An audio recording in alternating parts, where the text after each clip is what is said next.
शनिवारी एका मैत्रिणीकडे होता हनुमान चालिसाचा कार्यक्रम. तर अमेरिकेमध्ये हा आमचा रॉकी माउंटनचा एक हनुमान चालिसाचा ग्रुप आहे इथला. मी सगळीकडेच काही जात नाही, फक्त क्लोज फ्रेंड्सच्या घरी जर असेल तर जातोत आम्ही त्यांच्याकडे हनुमान चालिसाला. आणि खूप छान वाटतं, प्रसन्न वाटतं, कारण की भक्तिपूर्ण वातावरण असतं, नवीन नवीन परंपरा शिकायला मिळतात. तर हे आहे मानसा आणि सुहास, हे जे होस्ट आहेत जे समोर बसलेत, आणि त्यांचं घर आहे तिथे हनुमान चालिसा होती. 21 वेळा हनुमान चालिसाचं पठण होणार होतं.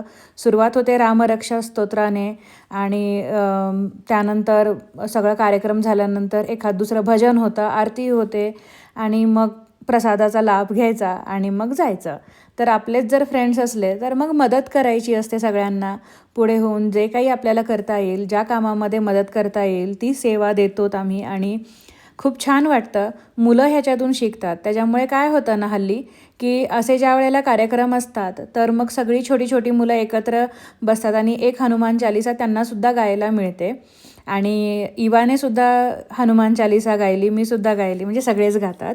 आणि खूप छान वाटतं जेव्हा आपली मुलं पण असं काहीतरी शिकतात. आपल्या मुलांना भारताबाहेर राहून जर आपलं कल्चर शिकवायचं असेल तर अशा वेगवेगळ्या इव्हेंट्सना त्यांना न्यावं लागतं, आणि आम्हाला फार आवडतं. आता जे गात आहेत ना ते आहेत खरे तर मेन सर्वेसर्वा, ज्यांनी ह्या कार्यक्रमाची सुरुवात केली, आणि कित्येक वर्ष हे कार्यक्रम चालूच असतात.